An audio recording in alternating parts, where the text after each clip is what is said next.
Bismillah ar-Rahman ar-Rahim. I am Dr. Mohaibullah Wazir, and the topic is the inner ear and the third lecture of the inner ear. In the first and second, I discussed the general arrangement and the vestibule. Now look, the inner ear consists of again this and then this middle part or vestibule, and then these three semicircular canals. You can see the same over here.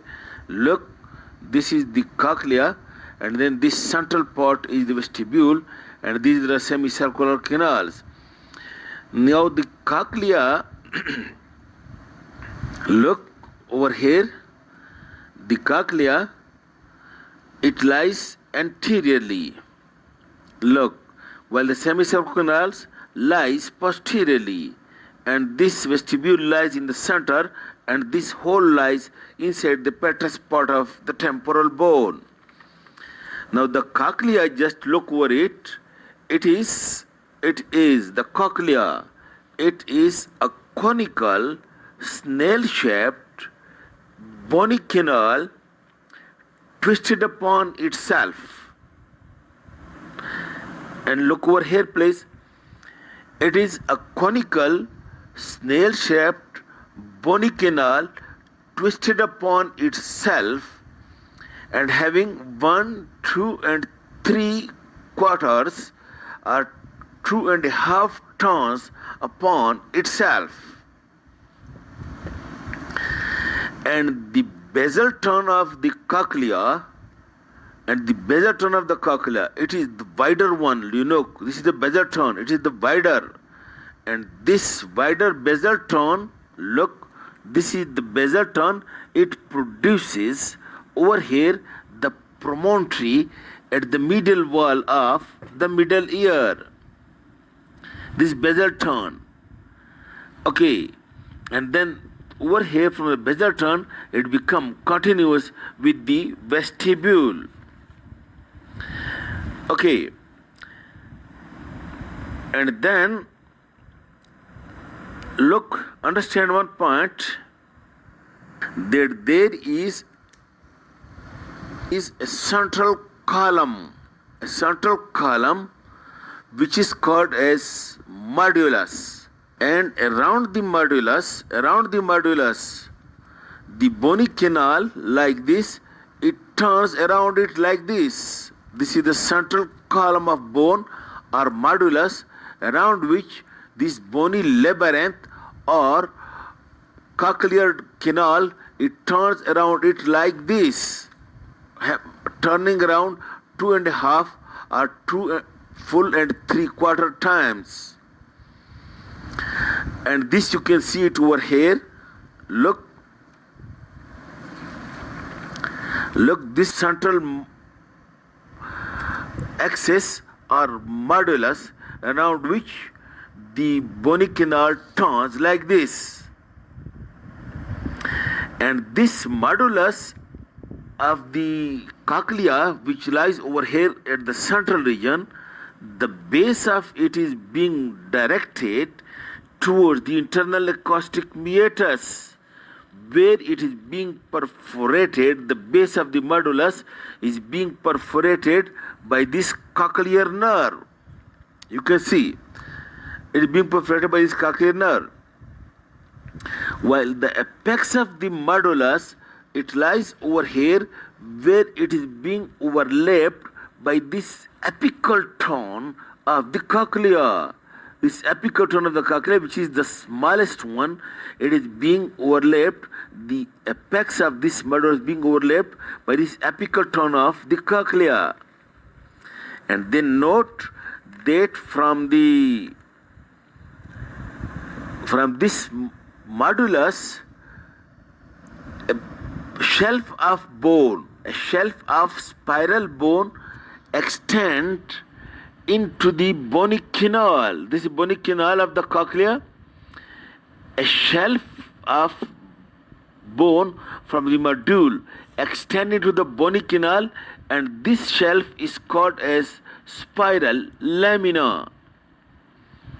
And then look, this spiral lamina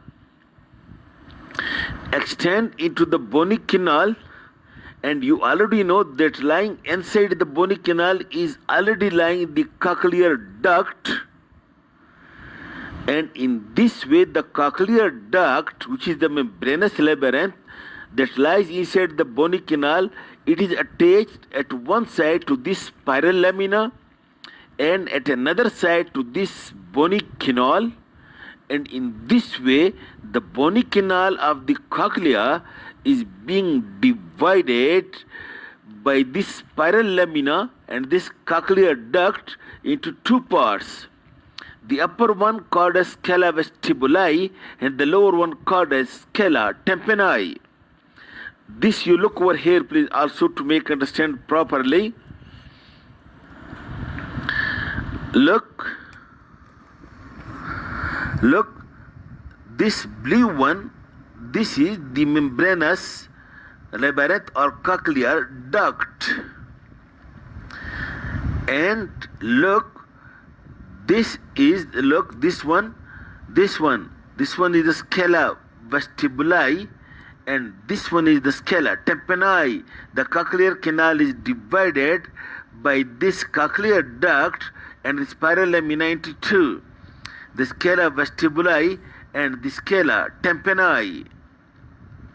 Okay, and this scala vestibuli and scala tympani, if you follow it over here, look just at the apex of the modulus or at the apical tone of the cochlea. Over here there is a small foramen. Look, this small foramen, make it very clear, this small foramen through which the scala vestibuli and scala tympani become continuous with one another. This small foramen is called as helicotrema.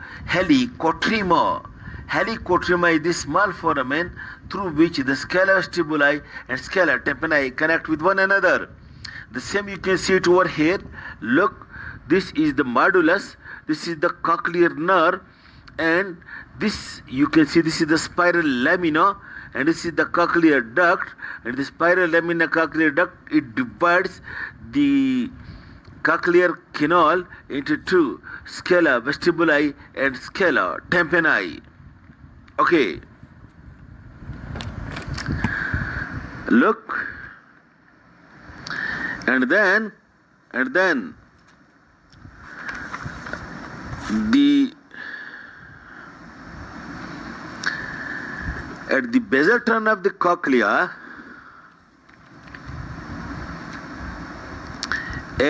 look over here please again, look, this is the scala tympani and this is the scala vestibuli. At the basal turn of the cochlea you can see the scala vestibuli, it become continuous with the vestibule, while the scala tympani, it ends blindly over here. And there are two foramina at this scala tympani, blind and tube. One is this round window which is being closed in life by the secondary tympanic membrane. This one, look over here, this is the round window which is being closed in life by the secondary tympanic membrane, while look, the oval window is present in the vestibule through which the fourth piece of step is being connected over here to the vestibule.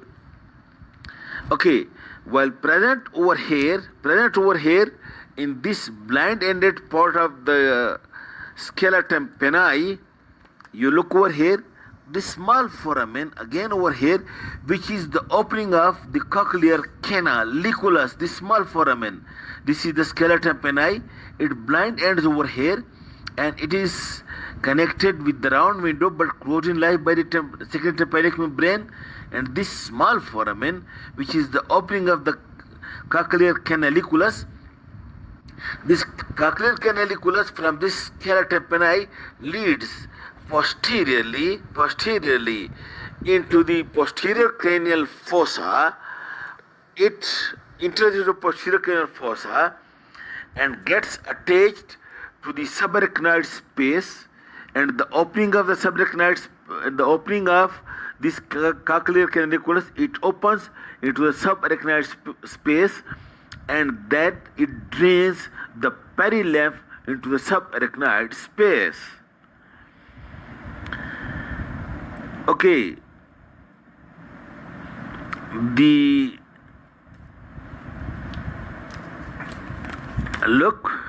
base of modulus is being perforated by the cochlear nerve. This is the cochlear nerve. This is whole the modulus, and the branches of it then fan out to reach to a spike ganglion, which is present over here at the spiral lamina. This is called a spiral ganglion of Corti or spiral ganglion.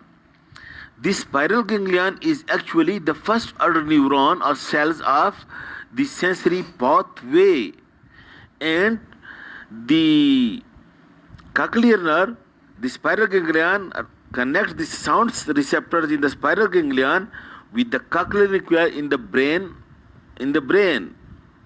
So over here is the spiral ganglion, and the same you can see over here. Look, see the cochlear nerve.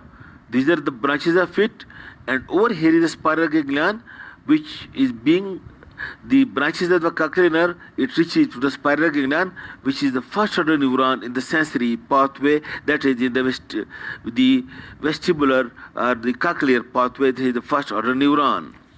Okay, this is about the cochlea, and then the third part of the internal ear.